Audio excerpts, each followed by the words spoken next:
Os artigos 70 a 75 da Constituição Federal despencam em provas e as bancas adoram cobrar os detalhes da fiscalização contábil, financeira e orçamentária. No vídeo de hoje, preparei um guia definitivo, totalmente esquematizado e direto ao ponto, cobrindo todo o conteúdo teórico da Constituição e validando tudo com 3 questões recentes da Fundação Getúlio Vargas, da VUNESP e da Fundação Carlos Chagas. Se você quer se preparar de verdade, de forma gratuita, já clica no botão de se inscrever para não perder os nossos esquemas focados em aprovação. Então, pessoal, agora é foco total. O artigo 70 estabelece que a fiscalização contábil, financeira, orçamentária, operacional e patrimonial da União e das entidades da administração direta e indireta será exercida pelo Congresso Nacional por meio do controle externo e pelo sistema de controle interno de cada poder, como exemplo de controladorias e auditorias. A fiscalização contábil, financeira, orçamentária, operacional e patrimonial no âmbito da União é de atribuição do Poder Legislativo, sendo exercida pelo Congresso Nacional com o auxílio do Tribunal de Contas, o TCU. Grave bem o mnemônico dos 5 aspectos: CFO-OP. Repetindo, CFO-OP, contábil, financeira, orçamentária, operacional e patrimonial. Então lembrem-se, o TCU é um órgão auxiliar independente. Ele não integra o Poder Judiciário. Os tribunais de contas são instituições permanentes e essenciais ao controle externo. E agora veremos 2 regras procedimentais valiosas para a prova. A primeira é a seguinte: os responsáveis pelo controle interno, ao tomarem conhecimento de qualquer irregularidade ou ilegalidade, devem dar ciência imediata ao Tribunal de Contas da União, sob pena de responsabilidade solidária. E a segunda é que qualquer cidadão, partido político, associação ou sindicato é parte legítima, na forma da lei, para denunciar irregularidades ou ilegalidades perante o Tribunal de Contas da União. Entrando no artigo 71 da Constituição Federal, que trata das competências do TCU, preste atenção nas distinções clássicas. O TCU aprecia as contas prestadas anualmente pelo Presidente da República, emitindo um parecer prévio em até 60 dias do seu recebimento. Cuidado! Quem julga as contas do presidente é o Congresso. O TCU apenas aprecia. O inciso 2 delega ao TCU a competência de julgar as contas dos administradores e demais responsáveis por dinheiro, bens e valores públicos da administração direta e indireta e daqueles que derem causa à perda, extravio ou outra irregularidade com prejuízo ao erário. Já no inciso 3, o TCU deve apreciar, para fins de registro, a legalidade dos atos de admissão de pessoal na administração direta e indireta, incluídas as fundações instituídas e mantidas pelo poder público, excetuadas as nomeações para cargo de provimento e comissão. Também aprecia a concessão de aposentadorias, reformas e pensões, ressalvadas as melhorias posteriores que não alterem o fundamento legal do ato que as concedeu.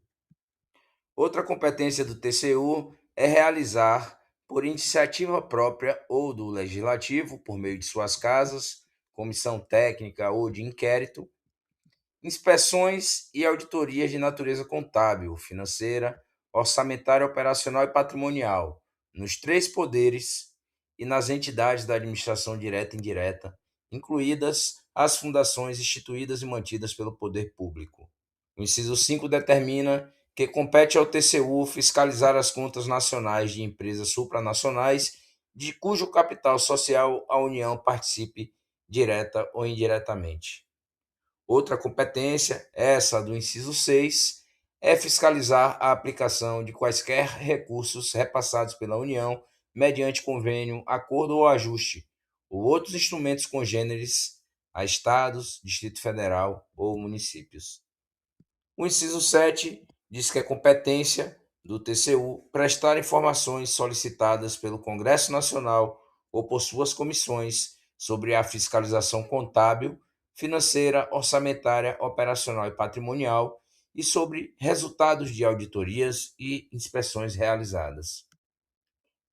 E continuando nas competências, temos a oitava competência do Tribunal de Contas da União, que é aplicar aos responsáveis, em caso de ilegalidade de despesas ou irregularidade de contas, as sanções previstas em lei, que estabelecerá, entre outras combinações, multa proporcional ao dano causado ao erário. Já o inciso 9 define que o TCU tem a atribuição de assinar prazo para que o órgão ou entidade adote as providências necessárias ao exato cumprimento da lei, se verificada irregularidade. No inciso 10, diz que compete ao TCU sustar, se não atendido, a execução do ato impugnado, comunicando a decisão à Câmara dos Deputados e ao Senado Federal. E, por último, compete ainda ao TCU representar ao poder competente sobre irregularidades ou abusos apurados. Agora, aqui muita atenção. Essa é a pegadinha onde quase todo mundo escorrega. Se houver irregularidade ou ilegalidade em um ato administrativo, o TCU pode sustar o ato diretamente, com base no artigo 71, inciso 10. Repito, irregularidade ou ilegalidade em ato administrativo, o TCU pode sustar o ato diretamente. Mas, se a irregularidade ou ilegalidade ocorrer em um contrato administrativo, o TCU não pode sustar diretamente. Repito, o TCU não pode sustar diretamente quando é um contrato administrativo. A competência para sustar contrato é do Congresso Nacional, que solicita medidas ao Executivo. O TCU só decidirá a respeito se o Congresso ou o Executivo forem omissos no prazo de 90 dias.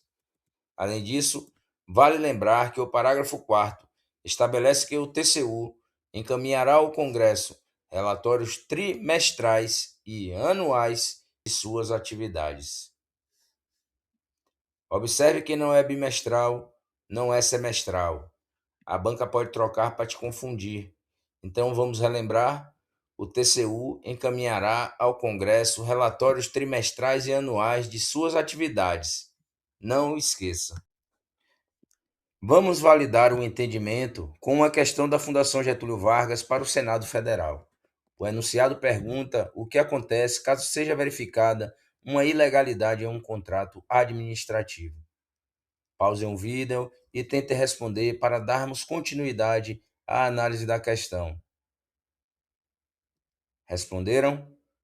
Agora vamos às alternativas.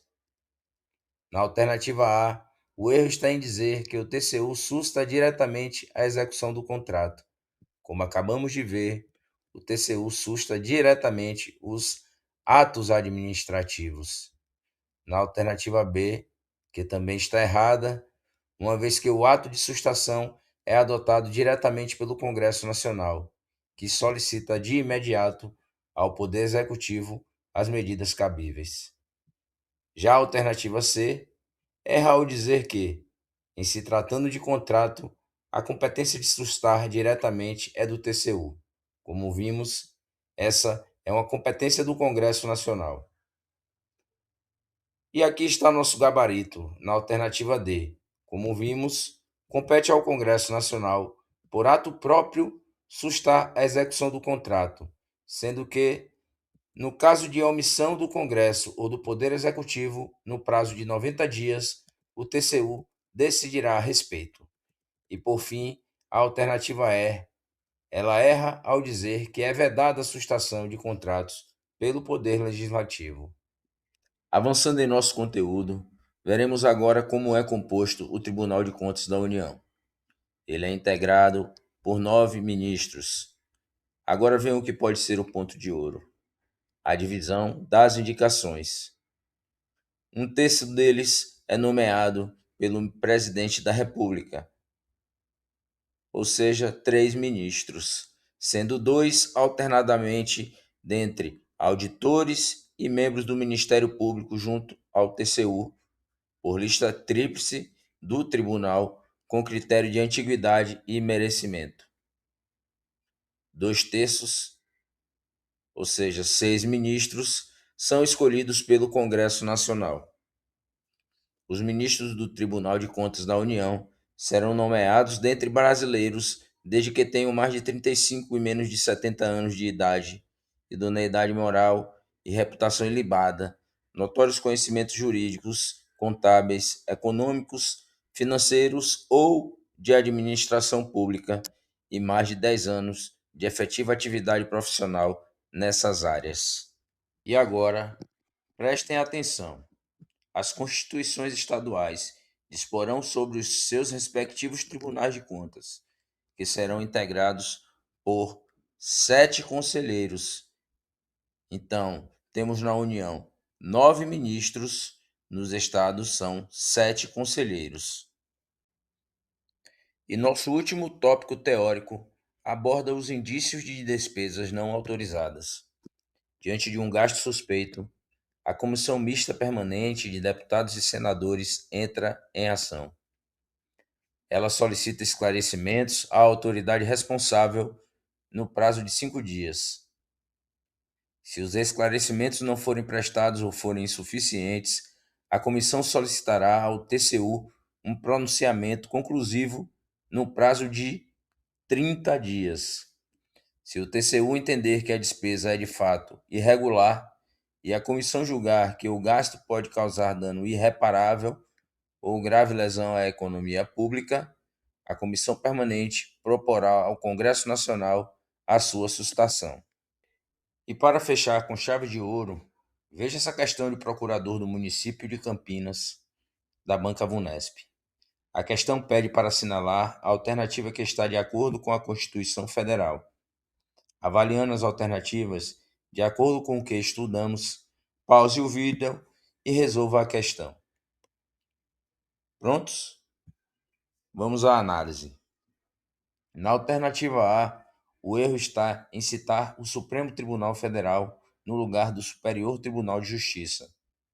Na alternativa B, o erro está em dizer que não se aplica em caso de irregularidade. Na verdade, cabe para irregularidades ou ilegalidades. Então, essa alternativa ficaria correta se fosse escrito que os responsáveis pelo controle interno, ao tomarem conhecimento de irregularidade ou ilegalidade, dela darão ciência ao Tribunal de Contas da União, sob pena de responsabilidade solidária. A alternativa C está perfeita, é o nosso gabarito. O TCU é integrado por 9 ministros, sendo 2 terços escolhidos pelo Congresso Nacional. Gabarito C. A alternativa D erra ao falar em 11 conselheiros nos estados, quando na verdade são 7 conselheiros. E a alternativa E erra ao não citar a forma indireta. A alternativa estaria correta se a última oração previsse a fiscalização, desde que a participação ocorra de forma direta ou indireta. A última questão é da FCC, foi aplicada no concurso do TRT da 22ª Região. Ela lista as funções de apreciar contas do presidente, de julgar contas de administradores e de apreciar atos de admissão. Como vimos, no auxílio ao Congresso Nacional, todas essas competências são do TCU, o que nos dá a alternativa A como gabarito. Com isso, passamos por 100% dos tópicos de fiscalização e controle da Constituição Federal de 88. Resolvemos questões das bancas mais importantes e mapeamos as principais pegadinhas. Se esse esquema te ajudou, deixe seu joinha, inscreva-se no canal Aprovação Gratuita e comente qual tema você quer ver esquematizado por aqui. Bons estudos e até a próxima!